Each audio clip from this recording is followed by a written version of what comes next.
Welcome to Passages Pulse, where we track the heartbeat of Israel and the Middle East from a Christian perspective. In a time of confusion, division, and misinformation, we're here to help you cut through the noise with truth, clarity, and conviction.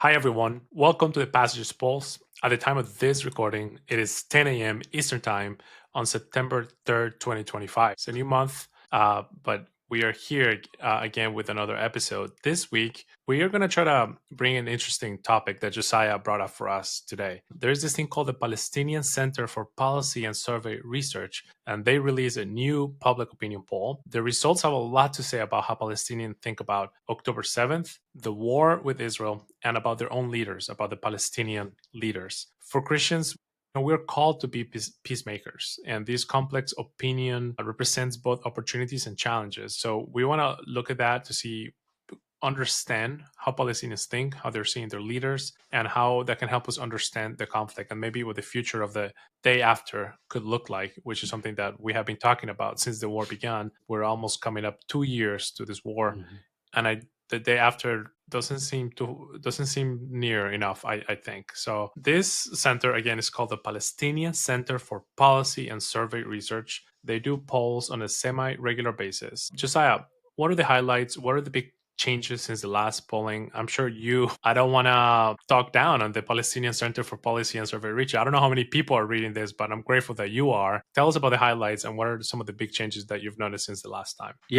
Yeah, no, it's fair, Sebastian, if you're not reading their polls on a consistent basis, because it is a pretty niche set of reading that one could be doing. It's something that I find interesting, but it's not for everyone. I understand that. I think it is worth noting that this is one of very few agencies that do public opinion polling in Palestinian-controlled areas like major cities in the West Bank, Ramallah, as well as in the Gaza Strip. So it's important. If you want to know what Palestinians are thinking, there's not very many options out there in terms of people who are doing polls and presenting their research. This is one of the firms that does that. So I think it's helpful for us to take a pause from our regular type of programming and just have a conversation about what are they finding right now about what Palestinians are thinking. Before I dive in, and just let me ask you, how are they trustworthy? Like, what makes you trust them? Like, how are they not like the Palestinian Ministry of Health or the Gaza Ministry of Health? Yeah, no, it's a fair question. I think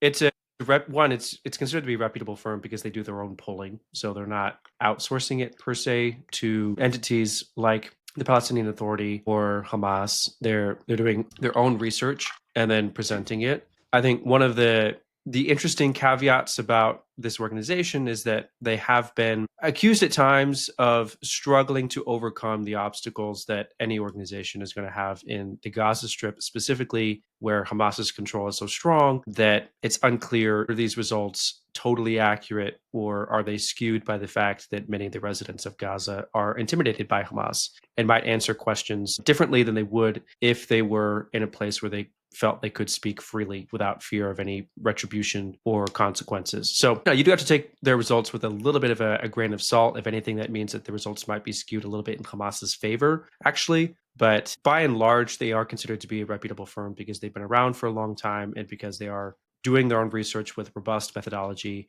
We'll put a link in the show notes if you want to see the full report. It includes a summary of how do they actually do these surveys. And it's very professionally done, large sample size, representative sample to the degree that they're able to do so, able to reach enough people and enough places to provide a representative sample. And I think it's good. It's not perfect data, but it's good enough, at least good enough that it's worth discussing and having a conversation about what are they finding. Does that answer your question, Sebastian? It does. Thank you. Yeah, absolutely. So let's go ahead and get into some of those highlights that you asked for in terms of what they're finding. This latest poll that they put a report out on, was done in early May, actually. So it's been a couple of months since they did this poll or asked these questions. But there's some pretty interesting things that came out of it. I think, one, you see a continuation of a general trend line, which had already begun to develop, in which support for October 7 was starting to drop a little bit. I think that makes a lot of sense. You started with a majority of support for October 7, and then as time goes by, that support begins to go down. Now it's somewhere around maybe half of the population actually thinks that attacking Israel was a good idea on October 7. There's probably a couple reasons for that. If you just look at the timing of the poll, obviously the humanitarian situation was starting to get significantly worse around that time. And also, I think you just have a decline in confidence overall in the idea that a Palestinian state was actually going to be the result of the October 7 attack and the war that followed. So you are seeing some interesting trends there in terms of just their confidence in whether October 7 was actually a good idea or not. You're also seeing a bit of a drop in confidence that Hamas would win and stay in power after the war. Very interesting. We can maybe get into the implications in a couple of minutes. You also see, I think, that support for return of the Palestinian Authority in Gaza did go up slightly, which is very interesting. Again, especially given this day after conversation people are having about what happens after the war, who is given control of Gaza, who is going to run the territory and take care of the Palestinians. A lot of question marks for what that looks like. And there is a little bit of growing support for the idea that the Palestinian Authority would be that leader that would assume control of the Gaza Strip after the war. There is very little support, however, for the idea that Arab countries might be involved in supporting the Palestinian Authority, especially from a security and control standpoint. So one of the big concerns that a lot of different actors have, or different players in this story have, is that if the Palestinian Authority were to be given control of the Gaza Strip, they might not be able to maintain control of it or to actually uphold a certain level of security without help from someone else. One of the ideas being floated out there is that maybe Egypt and Jordan could provide them some security forces, some police or some soldiers even, to help them maintain law and order and control in the Gaza Strip. And one thing that the poll makes pretty clear is that most Palestinians are not in favor of that idea, even if they might be willing to allow the Palestinian Authority to return to the Gaza Strip. So those are some big things that I think are really interesting results in this poll, especially as you compare to the previous poll, which was done in September of last year. Obviously, some things have shifted in that 6-month period between polls. Yeah, this is super interesting. I have a lot of thoughts already, but let's keep going because I would like for you to explain maybe some details. There are always some caveats Yeah. that we should take into account. So I think the big highlights are, people, just to reiterate, that support for October 7th, the terror attacks from Hamas, continues to drop because I guess people are not seeing what they hope that would bring about, which is a Palestinian state. So that concerns me. It's not that they don't support October 7th because October 7th was bad in itself. It's because it didn't bring about the results that they hoped. So that's scary. Yeah. Confidence in Hamas is dropping, which is great. And then, interesting enough, support for the PA is rising. So these are the big highlights. So any other caveats you want to add before we continue digging into this poll? Yes, there's a few things. I think one, you have to dig a little bit deeper to sort of understand what's going on here from a standpoint in terms of why is support for October 7 dropping. You also have to dig a little bit deeper and consider the timing, I think, in order to understand the context behind their confidence in the PA or lack of confidence in Hamas and the war, or the drop in confidence in Hamas and the war. So timing is everything. I'll give you a few examples of some important caveats to keep in mind. Number one, while it's true that about half of Palestinians still support the October 7 attacks, which is very concerning to your point, one thing that this Policy and Survey Research Center has been saying almost since they began doing polls after October 7. I mean, they've been doing polls since long before October 7, but almost every poll after October 7 has given some number around 85 to 90% of Palestinians saying that they don't think Hamas committed atrocities on October 7, which is really fascinating because what that says is that they think October 7 was an attack on the Israeli state, on Israeli soldiers. They don't think that it was an attack on civilians or that the horrible crimes that Hamas committed actually happened. That, or they think that some random people who crossed the border after Hamas were responsible and not Hamas themselves. Either way, that's really, really fascinating because it means that there's a massive disconnect in terms of what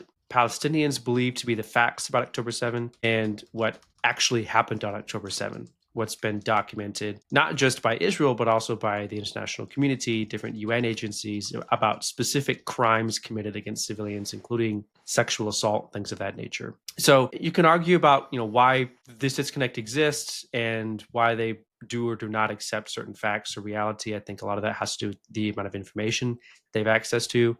But the point is that there is a pretty massive disconnect, and you can't ignore that when trying to evaluate, where are Palestinians right now in terms of how they understand the situation. They just don't accept certain facts that are true about October 7. And that has to color the way that you think about their support for October 7.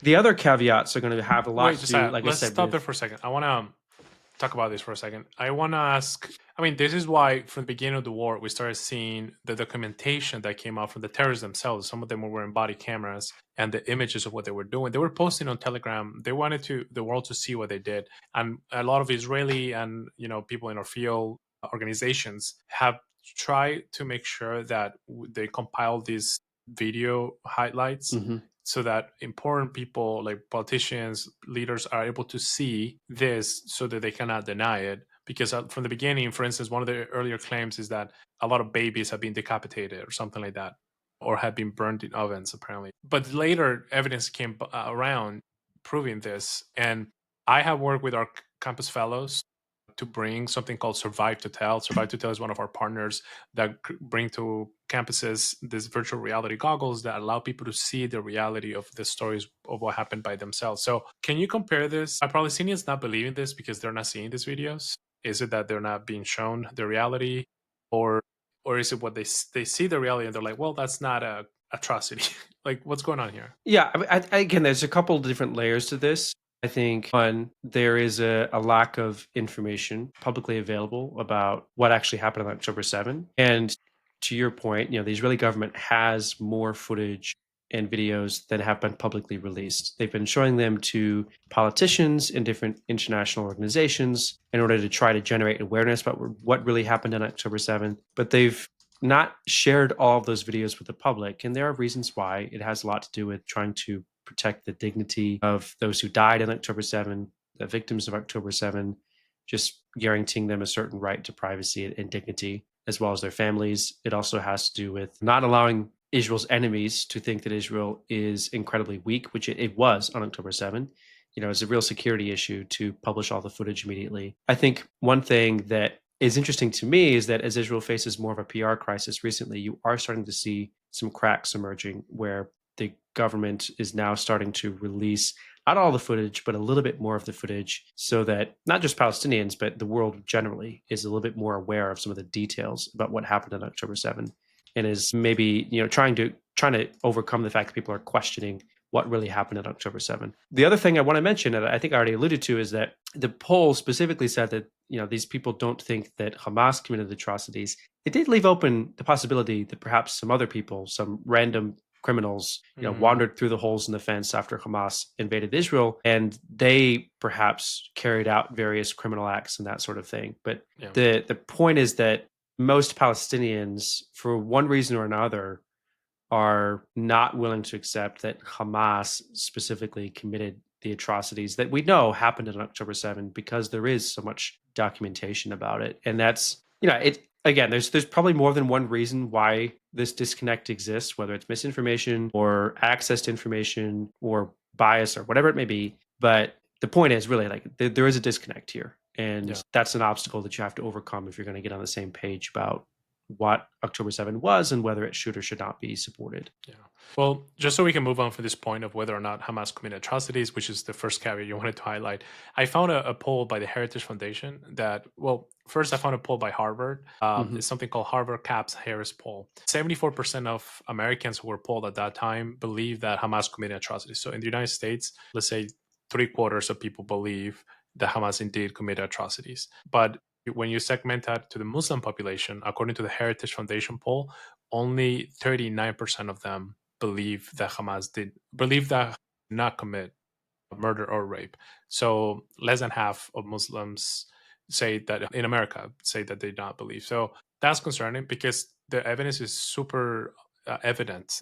Sorry, that's redundancy, but just watch the videos of what the terrorists posted themselves and what they claim they credit for themselves. So, anyways, Josiah, first point is that a lot of people still don't believe that Hamas committed atrocities. What else should we think about in this polling that you're bringing up today? Yeah, so I mean, when it comes to people's views of the war or people's views of different leaders and the choices that they have about the day after, I think what I want to go back to for a moment is just the timing of this poll.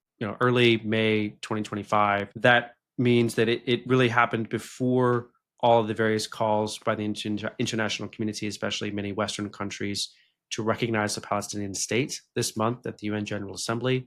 This is primarily speculation because of the timing of the poll, but if I had to make an educated guess, I think you might see a slightly different result in these polls had it been taken after all those announcements that a Palestinian state would be recognized, because it would boost their confidence in Hamas and in the war effort to create a Palestinian state. I also think that it's noteworthy that it took place, this poll, before Israel announced the invasion of Gaza City. On the other hand, recognition of a Palestinian state would seem to boost confidence in the war and in Hamas. But the flip side of that is that Israel's plan to, and they've already begun carrying this out, the early stages of invading Gaza City, that would also probably have an impact on this polling data, because that's a major symbol of Palestinian resistance in the Gaza Strip and of Hamas and its control of the resistance movement against Israel, but also of the Gaza Strip itself and the Palestinian population there. So I think those are two pretty major events that happened after this poll came out that probably would have some impact, and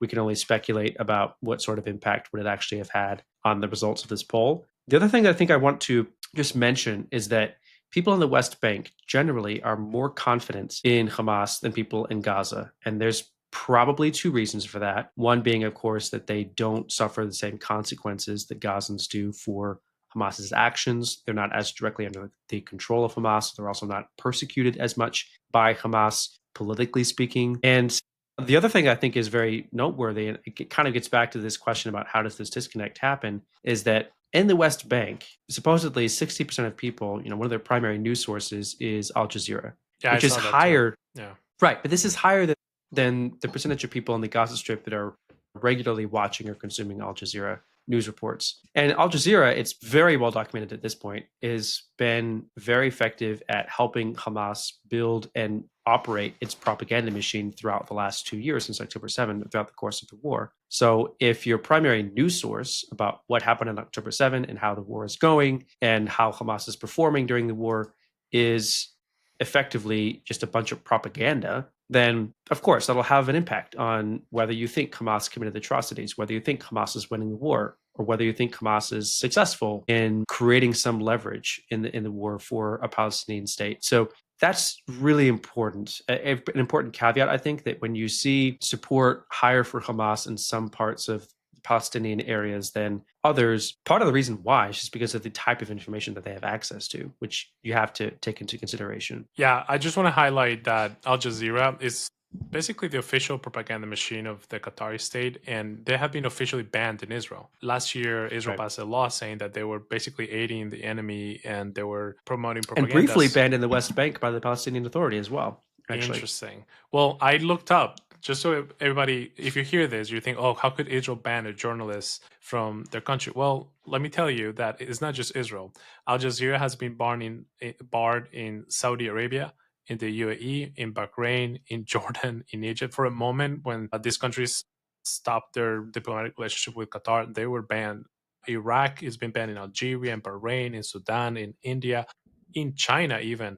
So Al Jazeera is problematic, and their own Muslim brothers in the region recognize that Al Jazeera basically promotes something called the Muslim Brotherhood, which in Egypt that's not a good thing. They don't want the Muslim Brotherhood influencing their people. So Yeah. it's not just Israel. Al Jazeera has an agenda, and they're trying to promote a certain type of thinking, and that's why it's dangerous. So even though it's banned in Israel, they're not allowed to operate openly, and some of these journalists from Al Jazeera have been proven to be terrorists who were fighting by Hamas for Hamas. Online, people can still access it. So as Josiah just said, something like 60% of Palestinians still get their main news from Al Jazeera. So we have talked about the polling saying that October 7th support among Palestinians is dropping.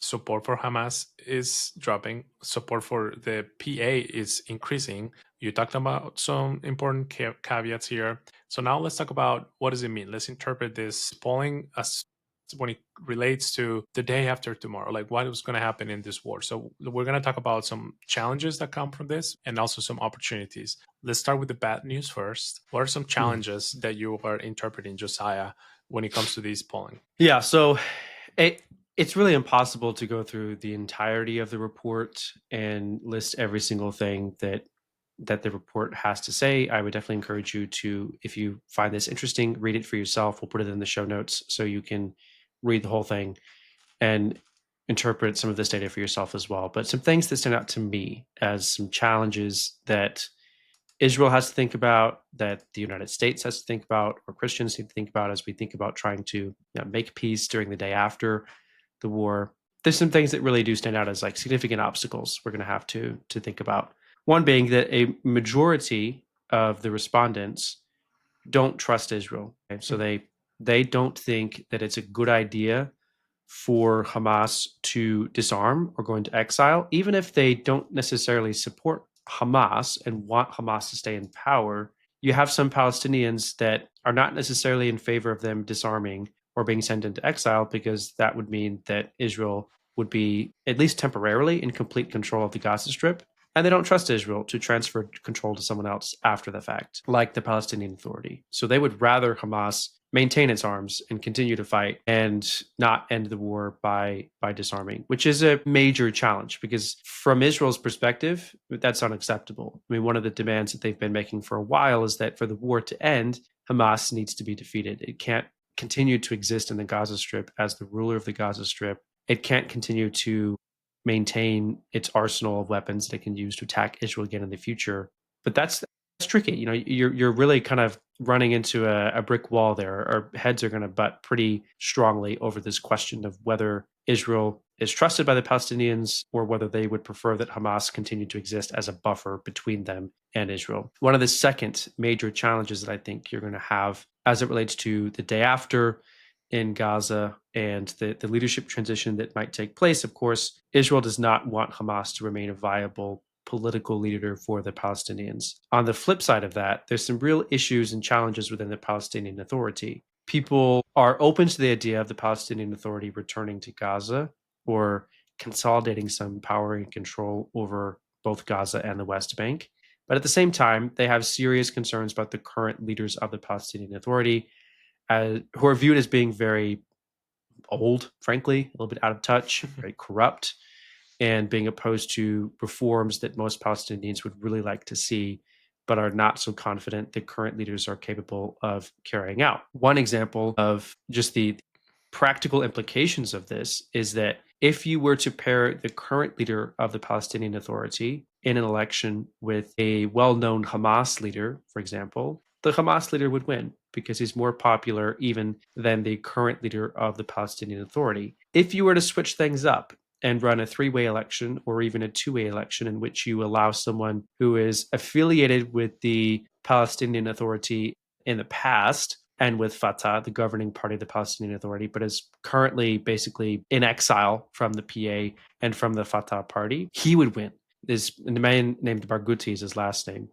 Right. He's not popular with the PA. He's not currently allowed to participate in the PA or party politics. But if the PA were to allow him back in to the political environment, allow him to run in the election, he would be the one who could beat Hamas.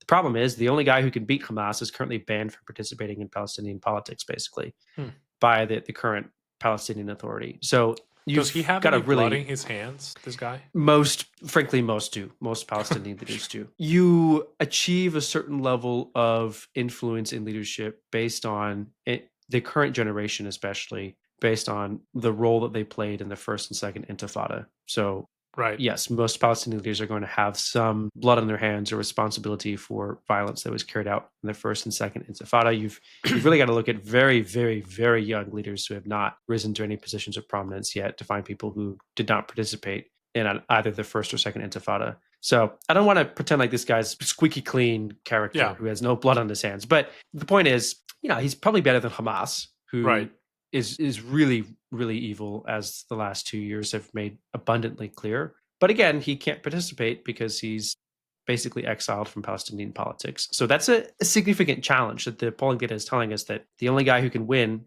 or defeat Hamas isn't allowed to run in the race. There is, I think, as I mentioned already, very low confidence in Palestinian Authority reforms. So people aren't necessarily confident that the PA can change the way that it runs Palestinian-held areas or the way that it runs elections and allow for more free elections or better options available to run against Hamas. You also have, I think, as you already mentioned, is this strong split between the West Bank and Gaza in terms of how Palestinians in the West Bank and Gaza view all of the major issues like Hamas, like the Palestinian Authority, like the war. And really what it comes down to is the grass is always greener on the other side. Okay. Most people in Gaza, if you look at there, you're going to see a little bit more support for the Palestinian Authority, but they don't live under the Palestinian Authority. People in the West Bank are going to be a little bit more supportive of Hamas than the PA, but they don't live under Hamas. They live under the PA. So there's definitely this sense that the grass is greener on the other side because they each have their own poor experiences with the leaders that they live under and kind of long for the leaders that they see but don't actually interact with. The reality is, of course, both of these options are very poor. Neither of them is actually very good or likely to allow for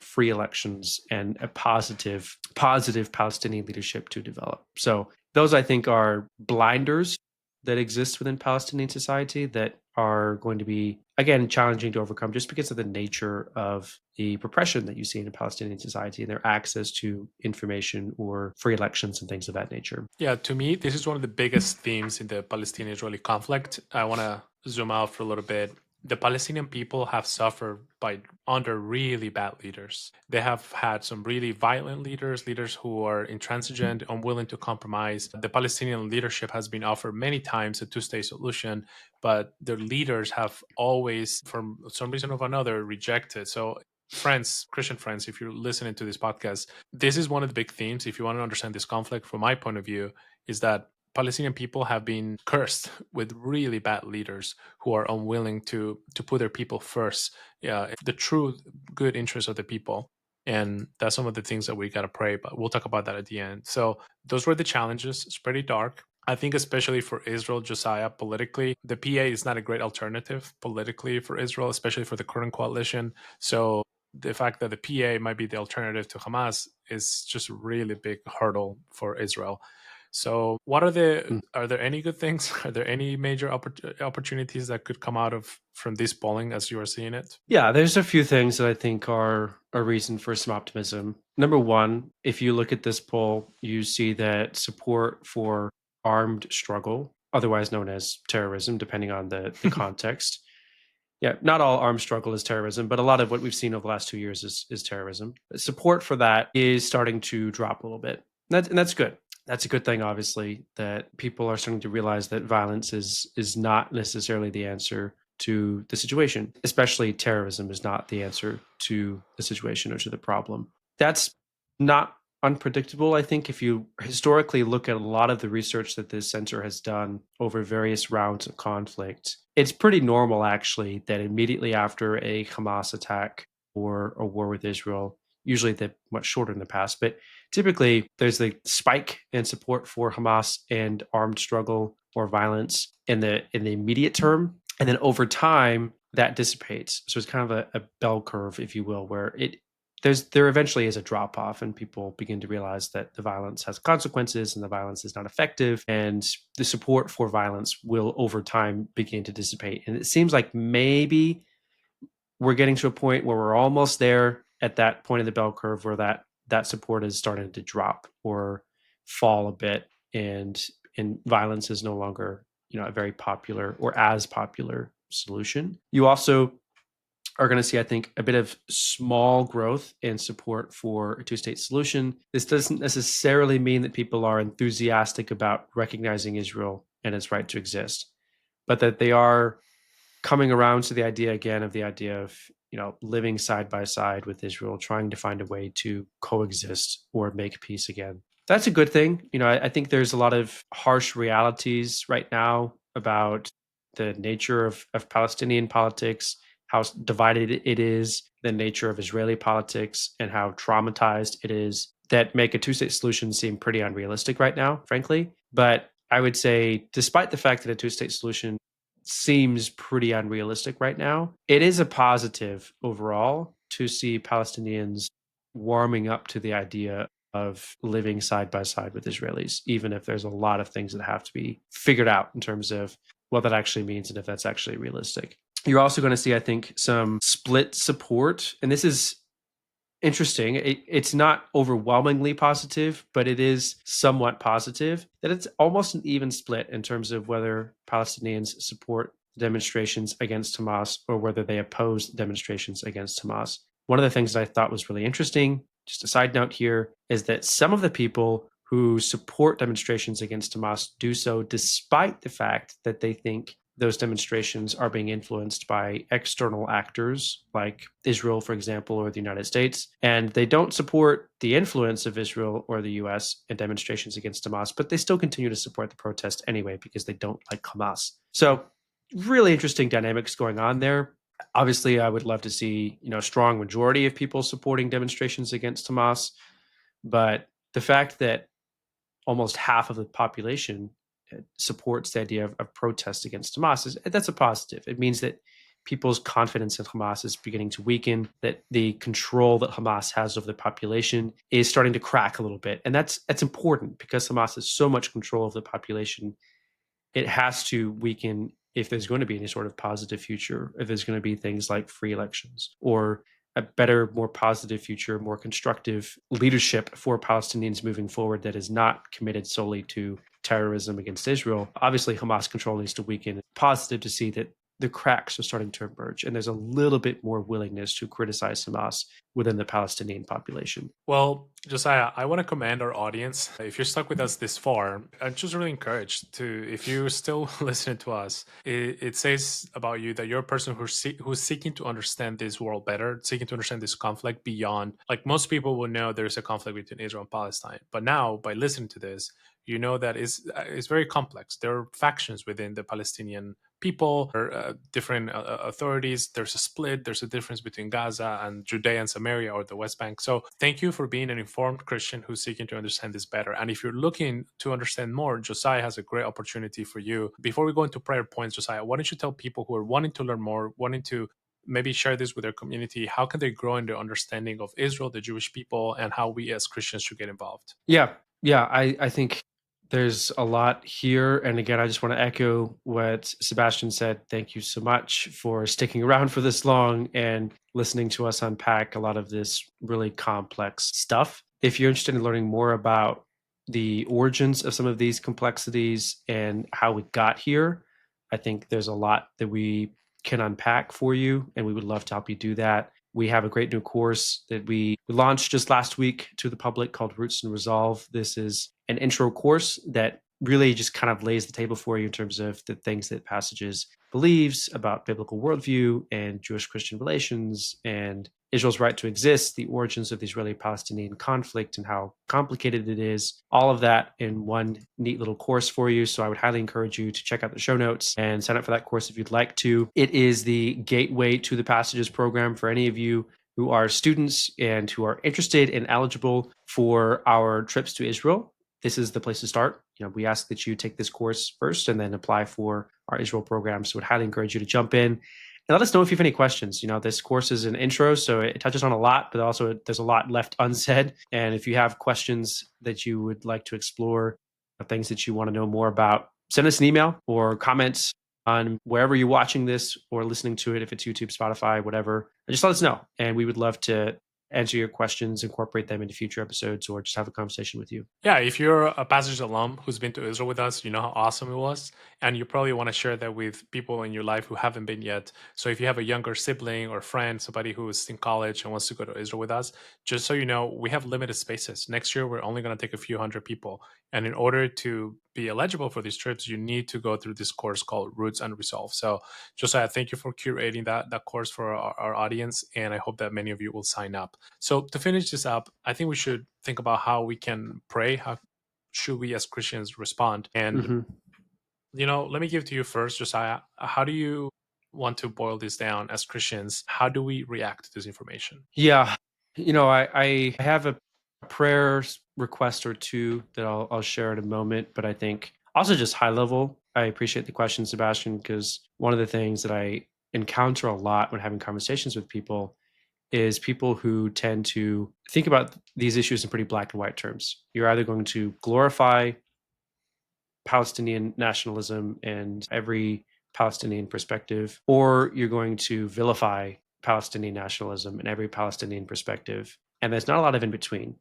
And I think when you're reading polls like this, what it begins to illustrate is the fact that both positions are a little bit off, that they don't quite capture the truth of the matter. And I just think Christians, it's important that we bring a little bit of balance to the table. Don't overreact, that we're willing to think critically, to push beyond emotions when it comes to thinking about these issues and gravitating towards just completely glorifying or vilifying Palestinians. They were able to bring both some empathy and compassion, but also commitment to truth to the table, and that we're able to see both reason for hope, but also the problems, that we're not naive about what's going on in Palestinian society, and that we don't give up. Again, that we are people who are hopeful, but pragmatic at the same time, and committed to continuing to try, even when sometimes it's really hard and feels like we're banging our heads against the wall trying to figure out how do we as Christians promote real solutions to these problems. Sometimes it's not very clear, but I think it's important that we don't give up,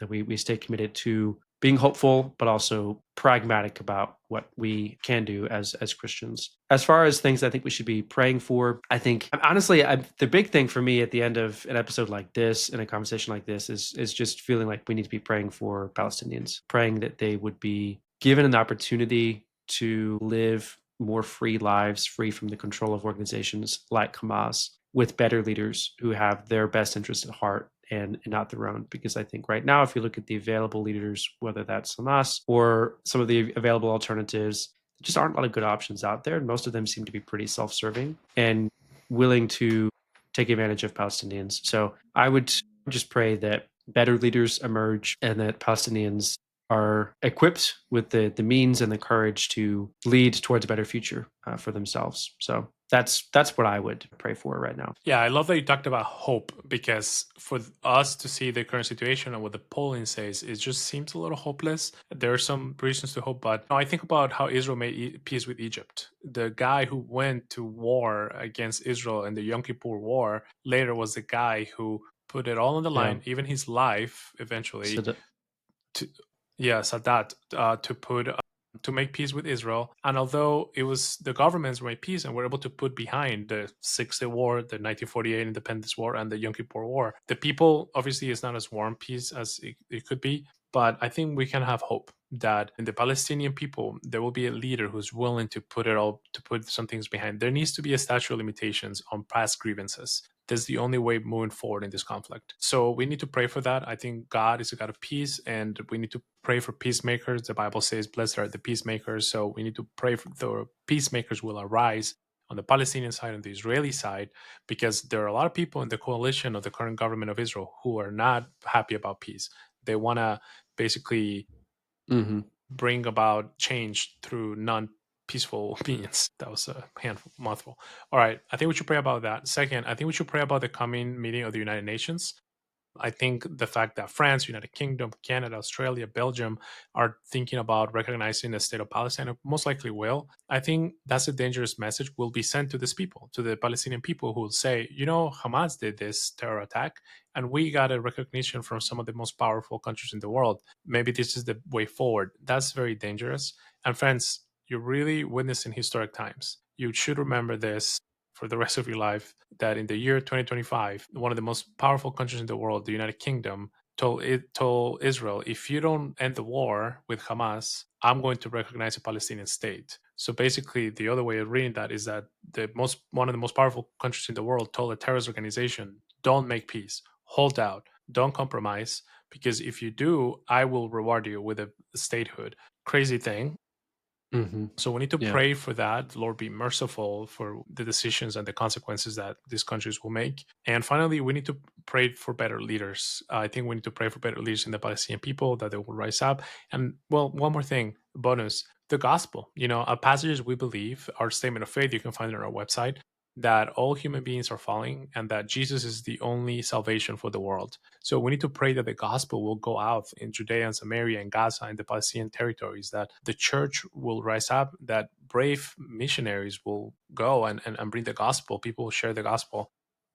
And that's not something that we do at Passages. We're not a missionary sending agency, but we do believe that the gospel, as our statement of faith says, is that the solution to the world. So we need to pray that the gospel will grow and flourish and go out in the Palestinian territories. So that's what I'm thinking about. If you guys have any other prayer points, any other questions, please drop it in the comments. Let us know how this episode made you feel. What are you thinking about? We'd love to hear from you. I want to thank Josiah for bringing this important poll. Thank God that you read these things that most of us don't read.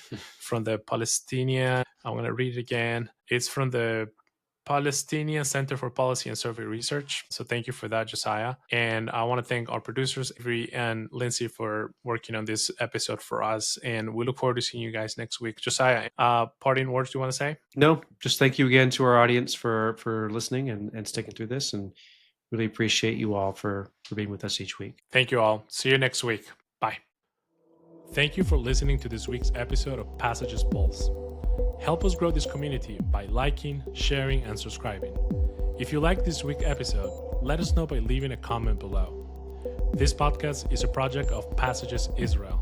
We exist to educate the next generation of Christians on modern Israel, deepen the roots of their faith, and equip leaders to foster positive Christian engagement with Israel and the Jewish people. To learn more about Passages, follow us on social media or visit us at passagesisrael.org. Until next time, we'll keep our finger on the pulse.